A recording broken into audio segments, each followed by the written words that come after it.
చేరికూడి వచ్చిన మీ అందరికీ యేసుక్రీస్తు నామం పేరిట శుభాభినందన.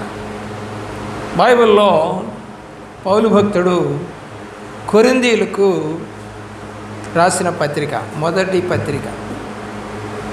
మొదటి అధ్యాయం 18వ వచనం, దేవుని యొక్క ప్రేమలో సిలువను గూర్చిన వార్త నశించుచున్న వారికి వెర్రితనము కానీ, రక్షింపబడుచున్న మనకు దేవుని శక్తి. ఎవరికి శక్తి ఇది? ఈ వార్త చెప్పండి. రక్షించబడిన వారికి మాత్రమే. మీరు రక్షించబడకుండా చర్చికి ఎన్ని సంవత్సరాలు వచ్చినా ఈ సిలువ శక్తి మీకు రాదు. అర్థమవుతుందండి?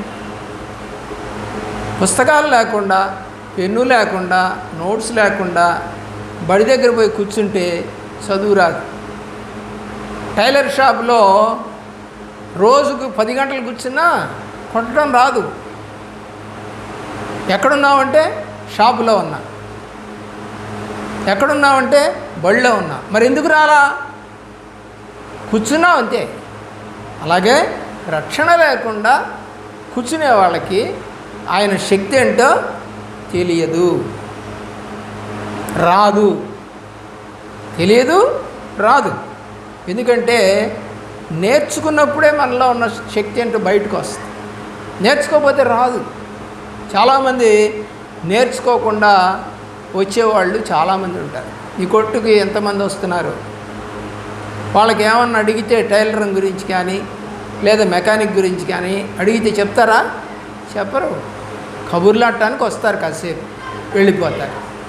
వాళ్ళు నేర్చుకోరు. దేవుని యొక్క ప్రేమలో కొరింథీ సంఘములో విశ్వాసులు, మరి అటు యూదులు మత విశ్వాసం ఉంది, ఇటు గ్రీకుల తత్వజ్ఞానము ఉంది. అలాగే పౌలు భక్తుడు యేసు గురించి చెప్పటము జరిగింది. 3 రకాల వ్యక్తులు అక్కడ ఉన్నారు. దేవుని యొక్క ప్రేమలో వారు సిలువను గూర్చిన వార్తను మొదట ఎంతో సంతోషంతో అంగీకరించారు. దేవుడు బాగు చేస్తాడు, దేవుడు రాజ్యానికి వెళ్ళొచ్చు, దేవుడు మనకి మేలు చేస్తాడు, కీడును తొలగిస్తాడు, ఈ మాటలన్నీ చెప్పాడు పౌలు. మొదట అంగీకరించారు. తదుపరి సందేహం మొదలైంది వాళ్ళకి. కొరింథీ సంఘానికి అందుకే 2 పత్రికలు రాశాడు. వాళ్ళు సరిగా నడవట్లా. సువార్త విన్నారు, మంచిగా బ్లెస్సింగ్ కృప అంటుంటే బాగా ఉంది వాళ్ళకి. కానీ రాను ఏమైపోయింది? పాపం అనేది వచ్చేసింది, సంఘంలోనే వచ్చేసింది. ఏం పాపమో తెలుసా? అది తల్లినే కొడుకుంచుకున్నాడంట. అంటాడు పౌలు, అన్యుల్లో కూడా ఇలాంటి దుస్థితి ఉండదు, మీకు మాత్రం ఇలాంటి దుస్థితి వచ్చింది. అది కూడా సంఘంలో ఒక వ్యక్తి చెప్పాడు, క్లోయో అనే వ్యక్తి చెప్పాడు. లేకపోతే అది కూడా తెలిసేది కాదు పౌలుకి. ప్రియులారా, ఆలోచన చేయవలసిందిగా కోరుతా ఉన్నాం. ఎందుకు ఇలాగ జరుగుతుంది? ఎందుకు దేవుడి నామాన్ని అవమానపరుస్తారు? ఎందుకు మనము పాడైపోయిన స్థితిలో ఉంటాం? 9వ వచనంలో అంటాడు, 5:9 కొరింథీ మొదటి పత్రిక, జారులతో సాంగత్యము చేయవద్దని నా పత్రికలో మీకు వ్రాసి ఉంటిని. ఎవరితో చేయకూడదంట? తప్పుడు పనులు చేసేవాళ్ళు, పాపం చేసే వాళ్ళతో స్నేహం చెయ్యొద్దు అని మీకు వ్రాసి ఉంటిని. దేవుని యొక్క ప్రేమలో చూడండి, 11వ వచనంలో, సహోదరుడు అనబడిన వాడెవడైను జారుడు కానీ, లోబి కానీ, విగ్రహారాధికుడు కానీ, తిట్టుబోతు కానీ, తాగుబోతు కానీ, దోచుకునేవాడు కానీ అయిన ఎడల అట్టివానితో సాంగత్యము చేయకూడదు, భుజింపకూడదు, ఫ్రెండ్షిప్ చేయకూడదు, తినకూడదు అని ఒక లిస్ట్ చెప్పాడు అక్కడ. జారుడు, లోభి, విగ్రహారాధికుడు, తిట్టుబోతు, తాగుబోతు, దోచుకునేవాడు 6 రకాల పద్ధతులు కలిగిన మనుషులతో నువ్వు సాంగత్యం చేయొద్దు. కానీ మనం చేసేదే వాళ్ళతో. బాగా బూతులు తిట్టేవాళ్ళు, తాగుబోతులు, తిట్టుబోతులు, తిరుగుబోతులు, వీళ్ళతోనే ఫ్రెండ్షిప్ అంతా వాళ్ళే ఎక్కువ మంది ఉంటారు. ఎందుకంటే మనము దేవుని యొక్క మాటను వినక మన ఇష్టం వచ్చినట్టుగా ప్రయత్నం చేయటం జరుగుతూ ఉంది. చూడండి, మొదటి వచనం అంటాడు 5:1, మీలో జారత్వం ఉన్నదని వదంతి కలదు. మీలో ఒకడు తన తండ్రి భార్యను ఉంచుకున్నాడట. అంటే ఎవరుడు? తండ్రి భార్య అంటే కొడుకేగా. అట్టి జారత్వము అన్ని జనుల్లోనైనను జరగదు. పాపం ఎట్లా పెరిగిందో చూడండి కొరింథీ సంఘంలో. ఇంత వాక్యం చెప్పాడు ప్రభు వారి వాక్యాన్ని, ఇంత మంచి చెప్పాడు. మొదటంతా కూడా జరుగునుగాక, మేలు జరుగునుగాక, నీకు రోగం పోవునుగాక, దేవుడు సహాయం చేయనుగాక అని చెప్పినప్పుడు బాగానే విన్నారు. కానీ తప్పుని చెప్పేసరికి వాళ్ళు ఒప్పుకోవాలి, ఎదురు తిరిగారు. అందుకని కఠినంగా మాట్లాడుతూ ఉన్నాడు. ఇక మీరు ఇలాంటి వాళ్ళు అయినందుకు నేను బాధపడుతున్నానంటాడు.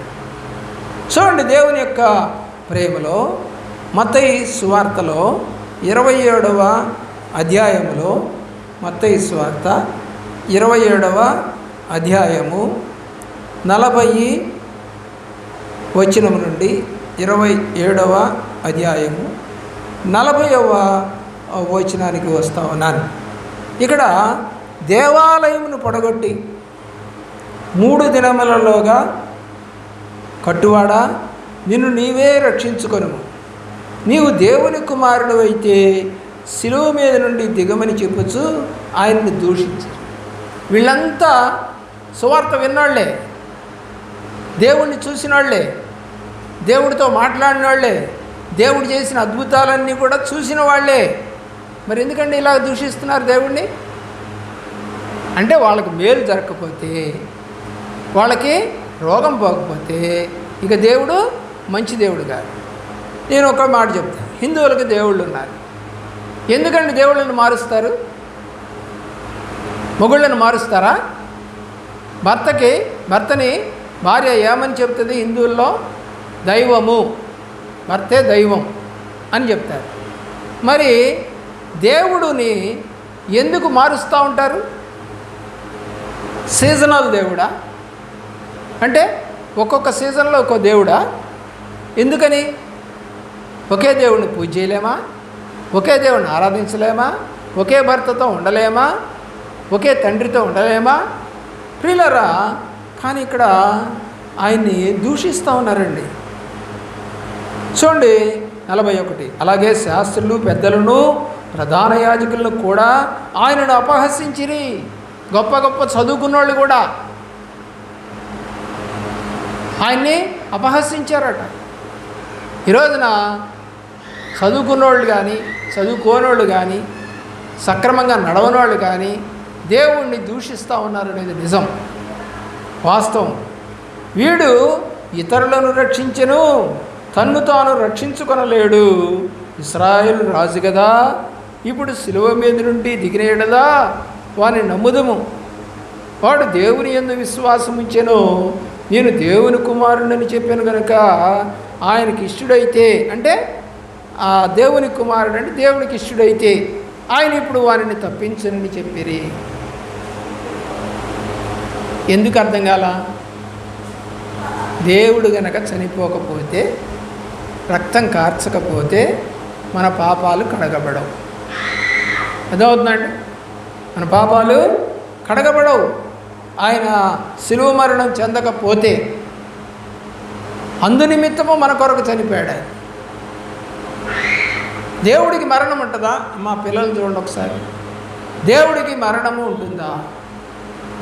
ఉండదు కదా. దేవుడు చనిపోతాడా? చనిపోడు కదా, సజీవుడు ఆయన.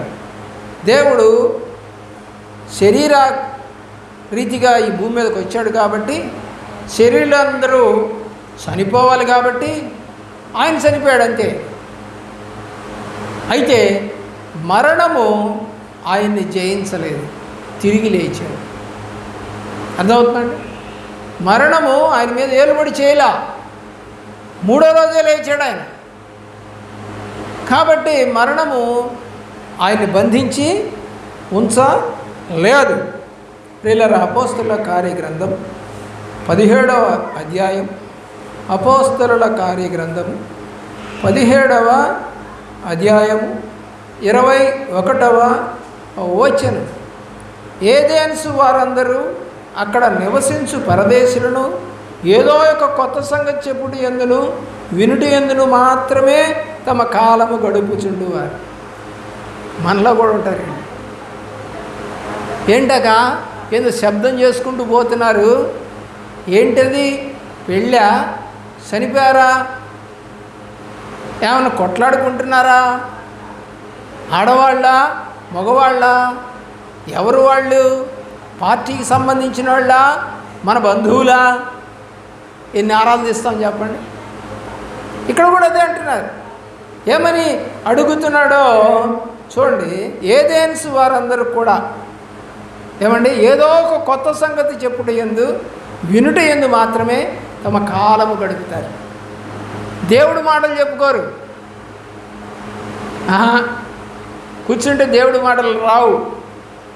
ఎప్పుడు కూడా లోకంలో ఏం జరుగుతుంది, మన బంధువుల్లో ఏం జరుగుతుంది, మనం ఉన్న స్థలంలో చుట్టుపక్కల ఏం జరుగుతుంది, మన గురించి వాళ్ళేమనుకుంటున్నారు, వాళ్ళ గురించి మనమేమనుకుంటున్నాం.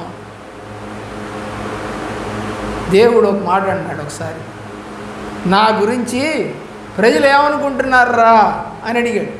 అంటే ఆయనకు తెలియదు ఎవరేమనుకుంటున్నారో. శిష్యులు ఏం చేస్తారు?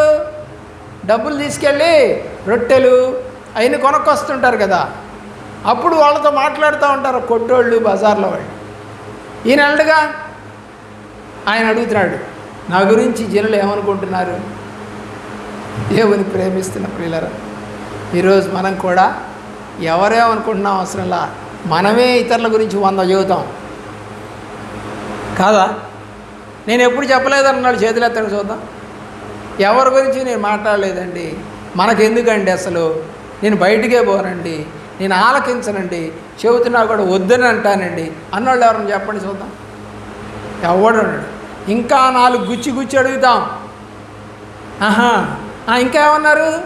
ఎవరు ముందు కొట్టారు, ఎవరు ముందు తిట్టారు, కింద పడ్డారా, చీర ఊడిపోయిందా, వాడు లుంగి ఊడిపోయిందా, చొక్కా చినిగిపోయిందా, నీకెందుకు? పనికి మాలిన మాటలు కదా, పనికి మాలిన మాటలన్నీ 100 మాట్లాడటానికి నీ మనసు ఒప్పుకుంటుందా, ఇష్టపడుతుందా? ఈరోజున వారందరికీ ఏంటంట, ఏదో ఒక కొత్త విషయం తెలుసుకుంటూనే ఉండాలి. క్రీస్తు ఏమండి వాళ్ళకి చెప్పారా? ఎవరు లేరు. అద్దెకున్న వాళ్ళు ఇక్కడ ఎందుకు రావడం, వాళ్ళ ఇంటి దగ్గర అరుచుకోమను.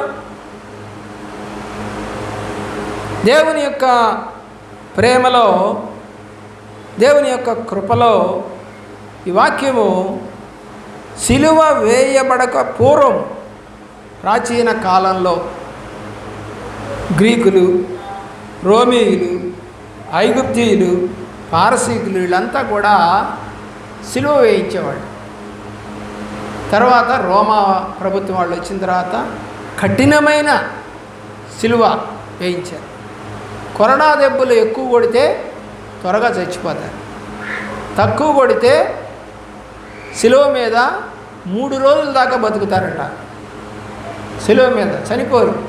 తక్కువ దెబ్బలు కొట్టి, కొంతమందికి తక్కువ దెబ్బలు కొడతారు. యేసు ప్రభువుకి 39 దెబ్బలు కొట్టారు, చాలా కొట్టారు.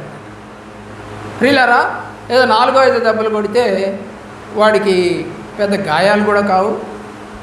వాళ్ళని తీసుకెళ్ళి సిలువ మీద మేకులు కొట్టేసేసి వాళ్ళకు కూడా మేకులు కొడతారు, కొట్టి కాళ్ళకి మేకులు కొడతారు. అప్పుడు ఏం జరుగుతుంది? రక్తము కొంచెం గారుద్ది. అర్థం చేసుకోండి. ఇప్పుడు ఏం జరుగుతుంది? గాలిలో మనం కనుక పుండు ఉంటే మన పుండు మీద సూక్ష్మజీవులు, ఈగలు, దోమలు, రకరకాల పురుగులు, కుక్కలు కూడా చివరికి నీకు కాలికి దెబ్బ తగిలి నువ్వు పడుకో మంచం మీద, మీ ఇంట్లో కనుక కుక్క ఉన్నా బయట కుక్క తిరుగుతున్నా వచ్చి ఆ పుండుని నాకుద్ది, అది కాకులు పొడుస్తాయి, దాన్ని ఈగలు వాళ్తాయి, రోగం పెరిగిపోతూ ఉంటాయి, సూక్ష్మజీవులు లోపలికి వెళ్ళిపోతాయి. అలాగా వాళ్ళని చంపుతారు, తక్కువ దెబ్బలు కొడతారు, గాయాలలోంచి కొంచెం కొంచెం రక్తం కారుతుంది. ఇప్పుడు దాని మీద పురుగులు వాళ్తాయి, అలాగా పొడుచుకొని తింటూ ఉంటాయి పక్షులు, కొంచెం కొంచెం చచ్చిపోతాయి. కఠినమైన సిలువ మరణం. కానీ యేసు ప్రభు వారు వెంటనే చనిపోయారు. కేవలం ఎన్ని గంటల్లో చనిపోయాడు ఆయన? 6 గంటల్లో. ఓన్లీ 9 గంటల నుంచి మధ్యాహ్నం 3 గంటల దాకా 6 గంటల్లో ఆయన చనిపోయాడు. ఆ రాణువారు వచ్చి ఆయన్ని పొడిచి చూసి, ఈయన ఇప్పుడే చనిపోయినా అంటాడు. చనిపోతే ఏం చేస్తారు? సాయంకాలంలో కర్ర తీసుకొని పెట్టేరు మీద మోకాళ్ళ మీద కొడతారు, మోకాళ్ళు ఇరగొడతారు.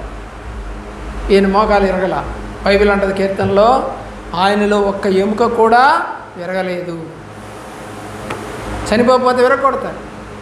దేవుని యొక్క ప్రేమలో గమనించండి, ఈ సిలువ అనేది ఈయన రాకముందు 4000 సంవత్సరాల క్రితమే ఇది ఉంది.